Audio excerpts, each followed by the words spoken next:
সমবেত ভক্তবৃন্দের চরণে আমার কোটি কোটি প্রণিপাত।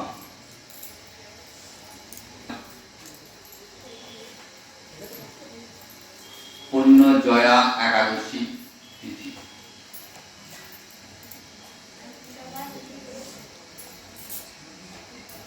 আবার এই একাদশীকে কেউ কেউ ভীম একাদশীও বলে থাকে। যদিও ভৈমী একাদশী বা পাণ্ডব নির্জলা একাদশী জ্যৈষ্ঠ মাসে পালিত হয়, তথাপি কেউ কেউ এটাকেও ভীম একাদশী বলে থাকেন।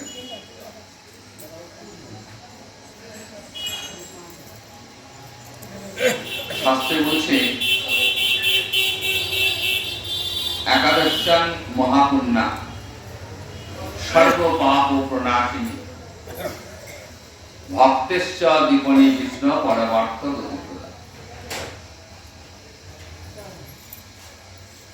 একাদশীর মতো এত পূর্ণ তিথি বা ব্রত জগতে আর দ্বিতীয় নেই। জগতে যত শাস্ত্র আছে সমস্ত শাস্ত্রেই এই একাদশী ব্রতের মাহাত্ম্য বর্ণিত হয়েছে।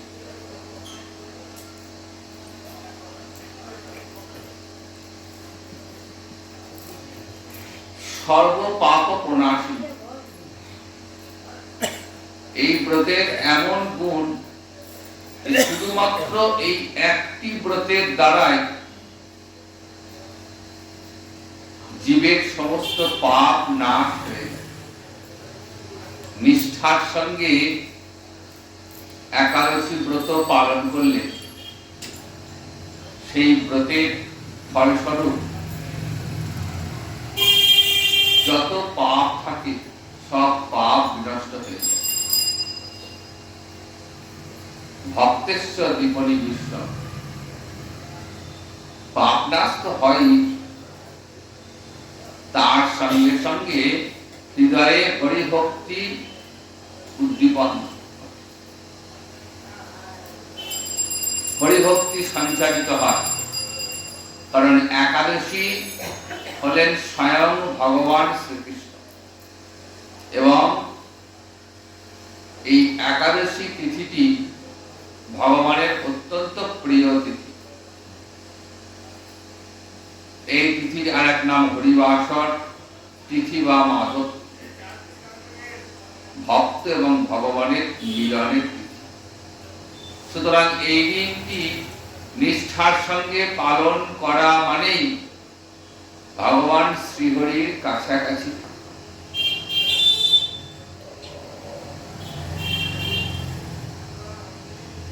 আর কি হয় বললেন, পরমার্থ গতিপ্রদা, পরমার্থ দান করতে পারে। একাদশী ব্রতের এমন গুণ যে একাদশী ব্রত পরমার্থ দান করতে পারে। পরমার্থ কি বললেন, ধর্ম অর্থ কাম মোক্ষ, এই চারটি পুরুষার্থ ছাড়াও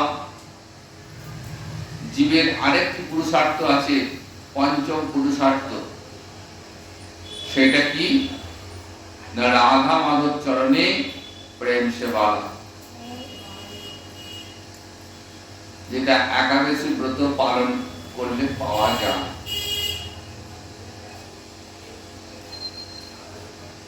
প্রত্যেক মাসে দুটো করে ব্রত পালনের বিধান রয়েছে, একটি শুক্লপক্ষে একটি কৃষ্ণপক্ষে।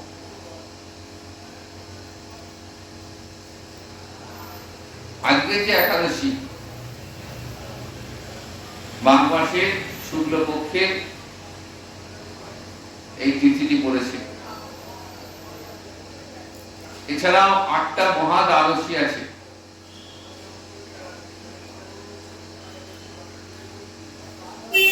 তো মহা দ্বাদশী প্রাপ্ত হলে একাদশী তিথি পালন না করে সেই মহা দ্বাদশী তিথি পালন করতে হবে, এটা শাস্ত্রের বিধান। এবং একাদশী একটি নিত্য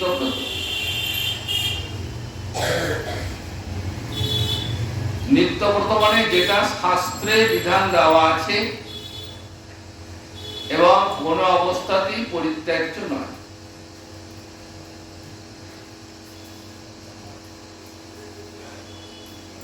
যে ব্রতটা কোন অবস্থাতেই পরিত্যাজ্য নয় সেটাই হচ্ছে নিত্যব্রত।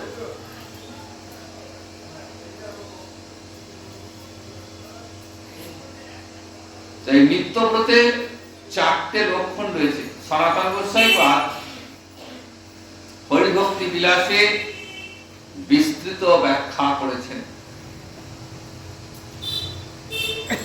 যে বললেন একাদশী একটা নিত্যব্রত, প্রমাণ করে দিলেন শাস্ত্রের উদ্ধৃতি দিয়ে। নিত্যব্রতের 4টে লক্ষণ। ব্রতটি হবে বিষ্ণু প্রীতিকারক, অর্থাৎ যে ব্রতটি ভগবান শ্রীকৃষ্ণের প্রীতিকারক হবে সেটি হলো নিত্যব্রত।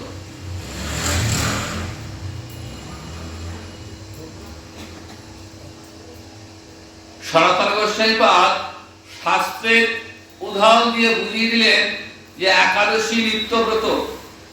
একাদশী নাম ব্রতম সর্ব কাম ফলপ্রদম কর্তব্যং সর্বদা বিপ্রয় বিষ্ণু প্রীণন কারণম। বললেন একাদশী নামক ব্রতটি সমস্ত কাম্য ফল প্রদান করতে পারে। দেখুন, এমন এক ব্রত যে ব্রত কাম্য ফল প্রদান করে। জীবের তো কামনার শেষ নেই।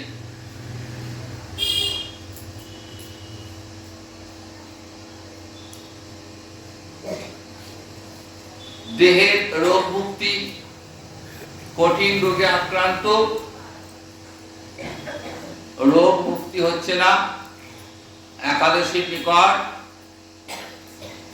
যদি কেউ প্রার্থনা করেন দেহের রোগ মুক্তি নিয়ে, একাদশী সাধকের সেই বাঞ্ছা পূর্ণ করবে।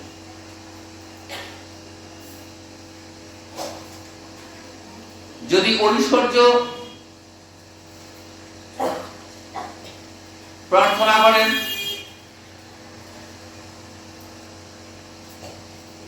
একাদশী সেই বাঞ্ছাও পূর্ণ করবে।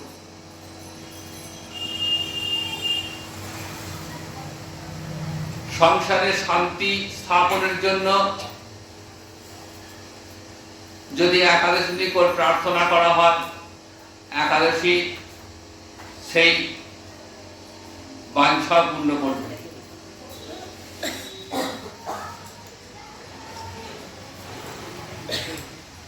এগুলো তো রয়েছেই। যদি একাদশীর নিকট কেউ মুক্তি প্রার্থনা করে,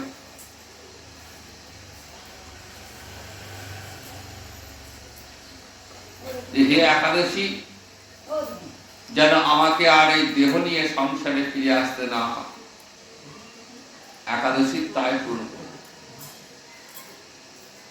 এবং মুক্তির উপরে রয়েছে রাধা মাধব চরণে, রাধা গোবিন্দ চরণে, গৌর নিত্যানন্দ চরণে প্রেম সেবা লাভ। সাধকের সেই বাঞ্ছাটিও পূরণ করবে। যদি একাদশীর দিন কারো মৃত্যু হয়,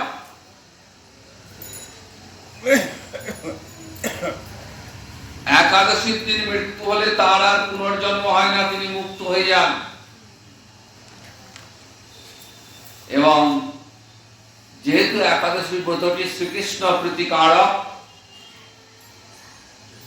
তাই বলা হয়েছে বিষ্ণু প্রীণন কারণম, বিষ্ণু প্রীতির কারণ। এই ব্রতটি হলো বিষ্ণু প্রীতির কারণ। সুতরাং এই ব্রত পালন করলে ভগবান শ্রীহরির কৃপা লাভ হবে। নিত্যব্রতের আরেকটি লক্ষণ, যেটা শাস্ত্রে বিধি রূপে থাকবে, শাস্ত্রের বিধান রয়েছে।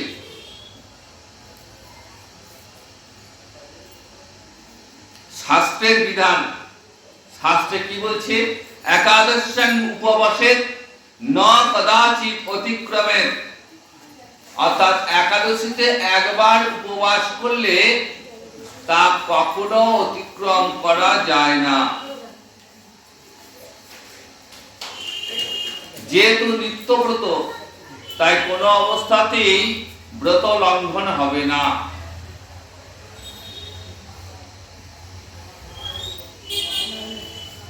এবং 8 থেকে 80 বছর বয়সের যে কোনো নরনারী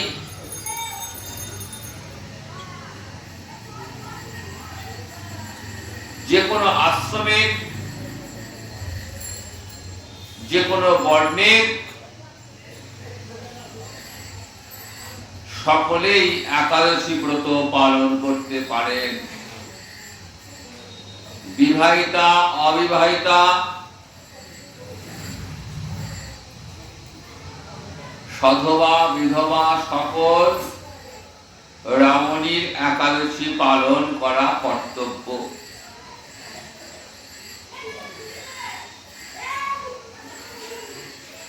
প্রত্যেকের একাদশী ব্রত পালন কর্তব্য।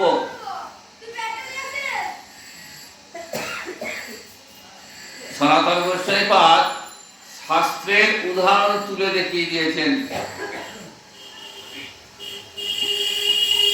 শাস্ত্রে বলা আছে, স্বপুত্রস্য স্বভার্যস্য স্বজনৈ ভক্তি সংযুত একাদশ্যাং উপবাসের পক্ষয় উভয়ের অপি।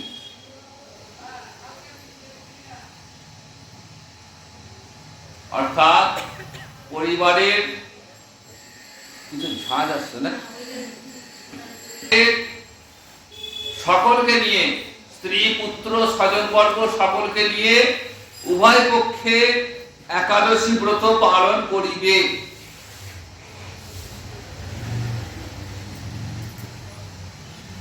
শাস্ত্রের পরিষ্কার নির্দেশ। সধবা, বিধবা, বিবাহিতা, অবিবাহিতা, স্ত্রী পুত্র সকলেই একাদশী ব্রত পালন করিবে।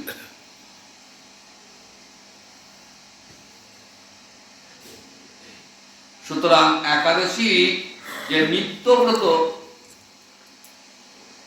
এতে কোনো সন্দেহ নেই, এবং নিত্য ব্রত বলেই এই ব্রত কখনো লঙ্ঘিত হয় না, কোনো অবস্থাতেই হবে না। জন্ম অশৌচি হোক, মরণাশৌচ বা যে কোনো অশৌচ, একাদশী ব্রত কোনো অবস্থাতেই লঙ্ঘন করা যাবে না।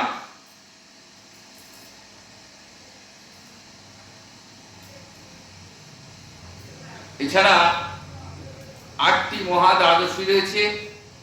এই মহাদ্বাদশী প্রাপ্ত হলে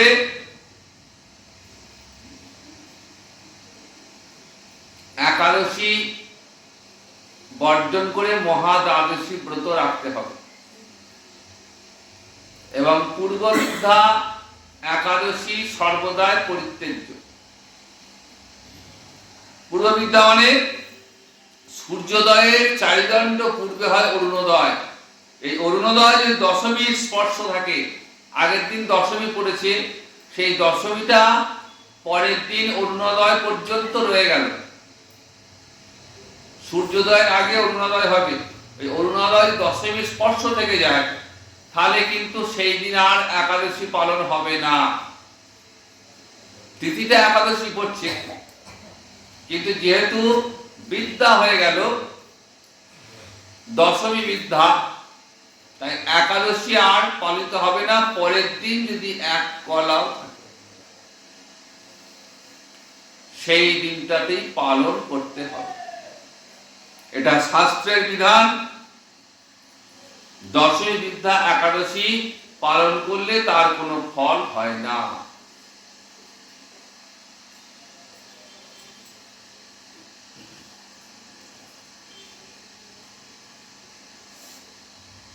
তৃতীয় লক্ষণ, একাদশীর দিন অন্নাদি পঞ্চশস্য ভক্ষণ একেবারে নিষিদ্ধ।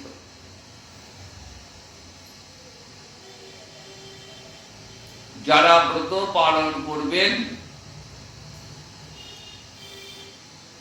এই দিন অন্নাদি পঞ্চশস্য কোনোভাবেই গ্রহণ করা যাবে না।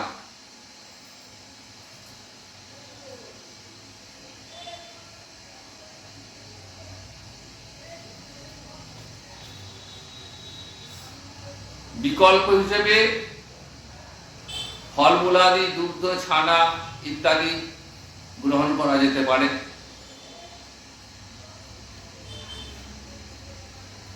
এবং ভগবানের ক্ষেত্রে ভগবানকে তো অন্ন নিবেদন করতেই হবে। যারা নিত্য সেবা করেন তাদের ভগবানকে সেবা দিয়েই সেই প্রসাদ গ্রহণ করেন। গোবিন্দকে অন্ন ব্যঞ্জনাদি নিবেদন করে সেই প্রসাদ রেখে দিতে হবে, প্রসাদী অন্ন গ্রহণ করা যাবে। তাহলে একাদশীর ব্রত আর পালন হচ্ছে না। সেই প্রসাদ পরের দিন ওই প্রসাদ গ্রহণ করে ব্রতের পালন করতে হবে। পালন ব্রত ভঙ্গ, যে ব্রত করার পর যে ব্রত ভঙ্গ করতে হয়, নির্দিষ্ট সময় থাকে, সেই সময়ের মধ্যে ব্রতের পালন করতে হবে।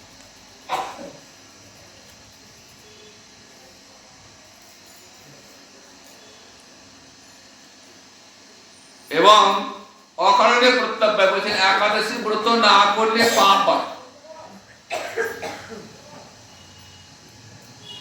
জানার পর, শাস্ত্র জানার পর যদি ব্রত পালন না করা হয় তাহলে সেটা পাপ হয়।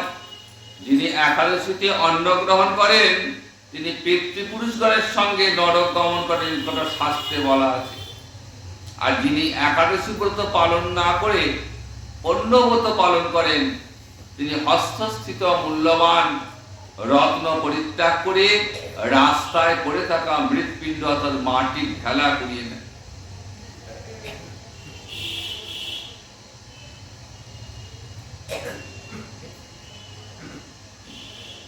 স্বয়ং মহাপ্রভু একাদশীর দিন উপস্থিত হলে নিজ জননী শচী মাতাকে বলেছিলেন যে মা, একাদশীতে কভু অন্ন না খাইবা। শ্রীমান মহাপ্রভু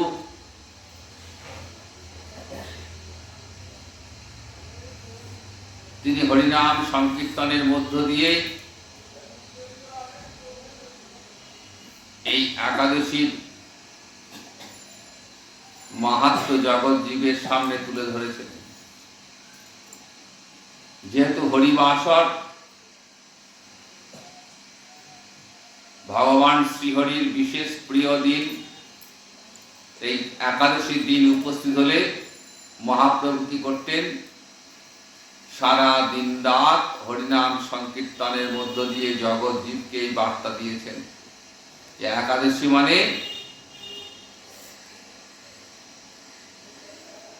ভগবান শ্রীহরির সঙ্গে নিত্য যুক্ত থাকা। যত বেশি হরিনাম সংকীর্তন হবে তত বেশি বেশি ভগবানের সঙ্গে থাকার সুযোগ লাভ। আজকে একাদশীর নাম জয়া একাদশী। এই জয়া একাদশী ব্রতের মাহাত্ম্য বিভিন্ন পুরাণে বর্ণিত হয়েছে। যুধিষ্ঠির শ্রীকৃষ্ণ সংবাদ রূপে ভবিষ্যত্তর পুরাণে বর্ণিত হয়েছে। আবার কোন কোন পুরাণে, যেমন গরুড় পুরাণে, এই মাঘ মাসের শুক্লপক্ষিয়া যে একাদশী অর্থাৎ আজকের এই একাদশীকে বলা হয়েছে ভৈমী একাদশী। কল্পান্তরে বিভিন্ন পুরাণে বিভিন্ন নামে দেখা যায়। যেমন পদ্ম পুরাণে জ্যৈষ্ঠ মাসের শুক্লপক্ষিয়া একাদশীর নাম পাণ্ডব নির্জলা বা ভৈমী একাদশী। তো যাই হোক, এই জয়া একাদশীর মাহাত্ম্য সম্পর্কে যুধিষ্ঠির জানতে চাইলেন। যুধিষ্ঠির বলছেন, হে গোবিন্দ, আপনি কৃপা করে মাঘ মাসে এই শুক্লপক্ষের একাদশীর সবিশেষ বর্ণনা করছেন। ভগবান শ্রীকৃষ্ণ বলছেন, মহারাজ, মাঘ মাসের শুক্লপক্ষের একাদশী জয়া নামে প্রসিদ্ধ। এই তিথি সর্বপাপ বিনাশিনী, সর্বশ্রেষ্ঠা, পবিত্রা, সর্বকাম ও মুক্তি প্রদায়িনী। স্বয়ং ভগবান নিজ মুখে বলছেন। এই ব্রতের ফলে মানুষ কখনো প্রেতত্ব প্রাপ্তি হয় না, পেটজনিতে যেতে হয় না ব্রত পালনকারীকে। এক সময় স্বর্গলোকে দেবরাজ ইন্দ্র এবং অন্যান্য দেবতারা সুখে বাস করতেন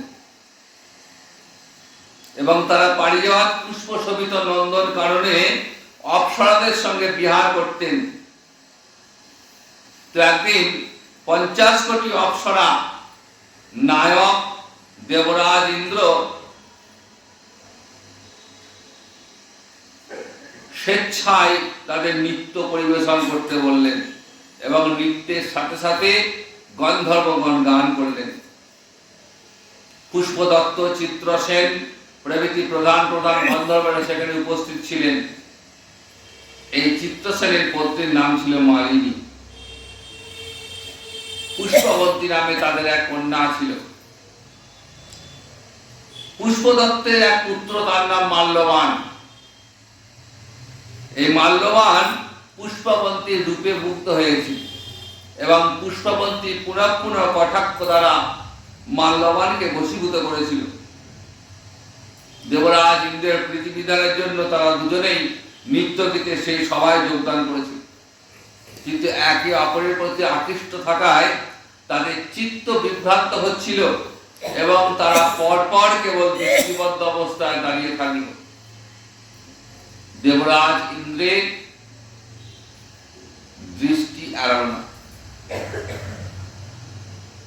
এবং তাদের জন্য নৃত্যগীতে মনোসংযোগ নষ্ট হওয়ার কারণে দেবরাজ ইন্দ্র তাদের অভিশাপ দিলেন যে তোমরা মর্তলোকে পিশাচ হয়ে জন্মাও। এই ইন্দ্রের অভিশাপে দুজনা পিশাচ জনি প্রাপ্ত হয়ে হিমালয়ের গভীর অরণ্যে ঘুরে ঘুরে বেড়াতে লাগলো এবং নিজেদের কৃতকর্মের জন্য তারা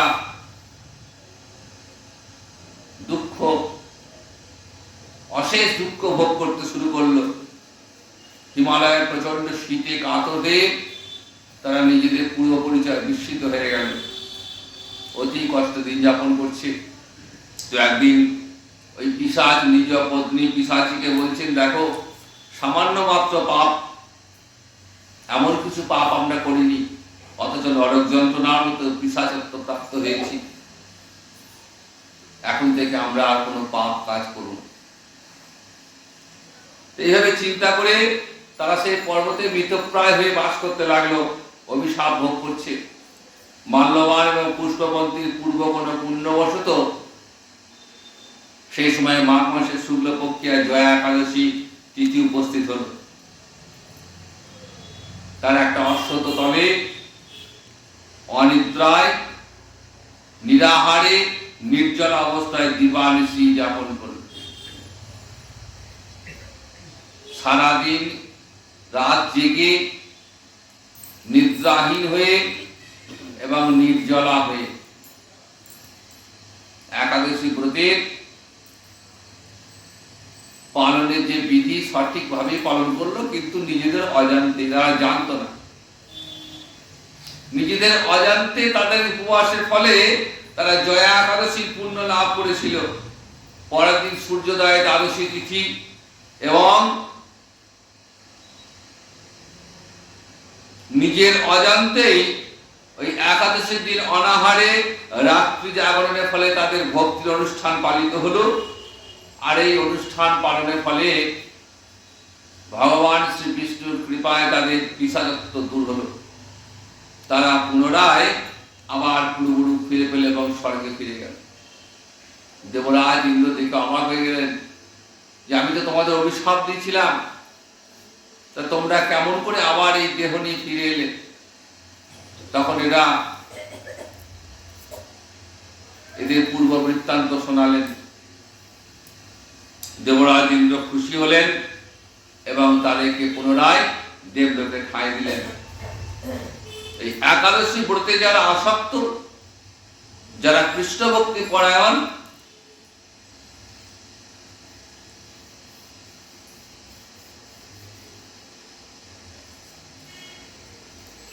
তাদের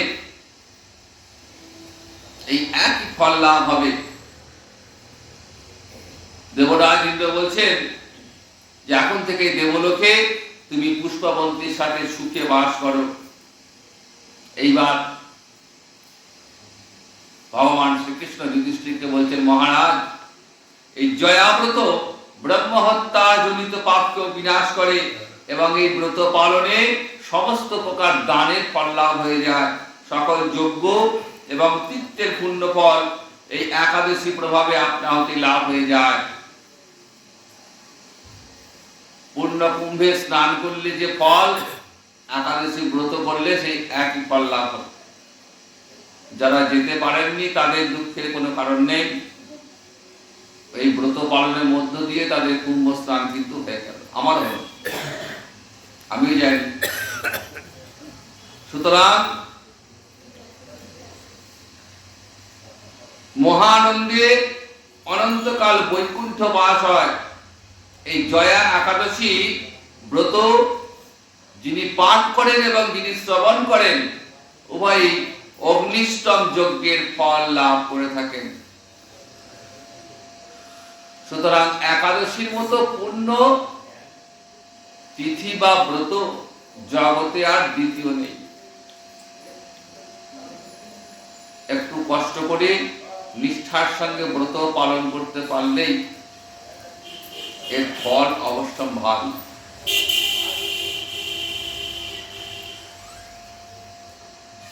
যেহেতু এই ব্রতের আরেক নাম হরিবাসর তিথি,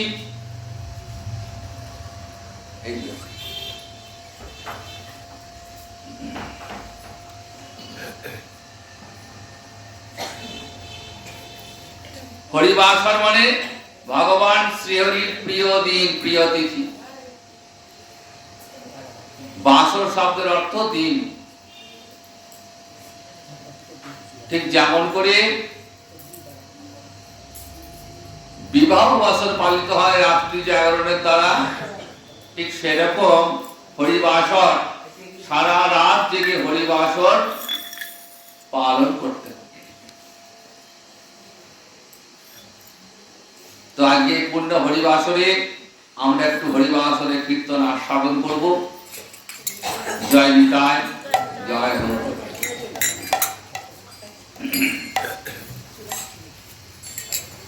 শ্রী হরিবাসরে হরি কীর্তন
ভাবাবেশে মালা নাহি হরে ভাবাবেশে মালা নাহি হরে দিয়া পরে